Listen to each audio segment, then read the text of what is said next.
Si Senator Robin nagtsatsaga rito, sabi niya magsasalita din daw siya. Okay lang. Okay. Thank you, Madam Chair. Maraming salamat po sa ating ginang tagapangulo at kay General Bato, Senator Bato. A'udhu billahi minasyaitanir rajim. Bismillahirrahmanirrahim. Alhamdulillah rabbil alamin.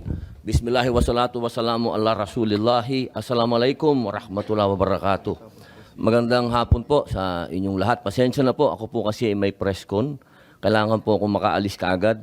Gusto ko lamang pong iparating sa lahat na wala na po dito si Pangulong Rodrigo Roa Duterte.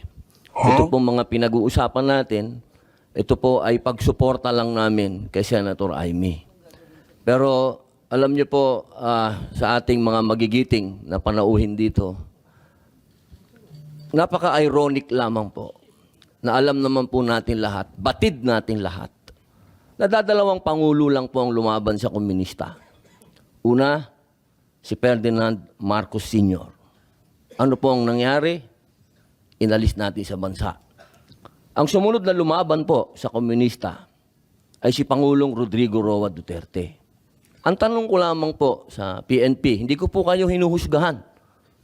Hindi po ba nyo tinanong man lang sa mga nag-uutos po sa inyo kung bakit natin dadalhin sa The Hague ang ating dating Pangulo na alam naman po natin na buhay ang Communist Party sa Netherlands. Alam naman po natin na hinihingi natin dati na i-transport dito si Joma Sison, dalhin dito sa Pilipinas. Pero nagkabaliktad po, ang tinransport natin ay yung dating Pangulo natin na lumaban sa komunista. Ito lamang po, tanong ko, bilang ako po'y dating rebelde. Hindi ko naman po yan pinagkakaila.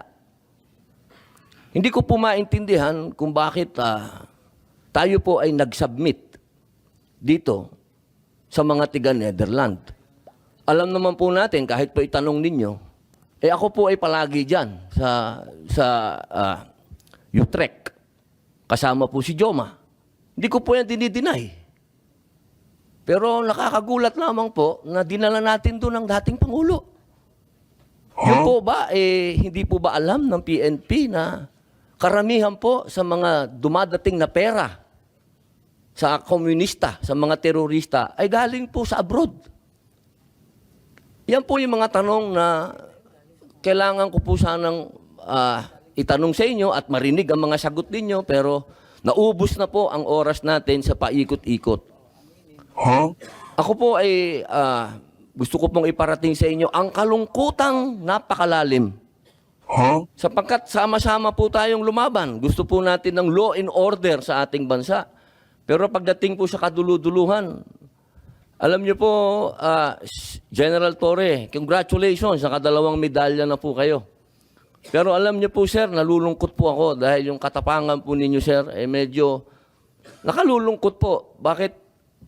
Napakatanda na po ni former President, sir. Ako naman po tagahanga ninyo sa pagkamatapang ninyo, sir, pero napakatanda na po ni former President. At alam naman po natin, sir, na lumaban yan sa komunista. Alam niyo yan, sir. Sana naging konting ano lang po tayo ba? Binigyan naman natin ng konting kung paano natin tinitingnan yung mga medalya nyo. Hindi lang nalagyan ng medalya si Presidente, pero kung sa medalya mag-uusapan, tinulungan niya tayo laban sa mga terorista. Yun lamang po, sir. Sana napakasakit isipin.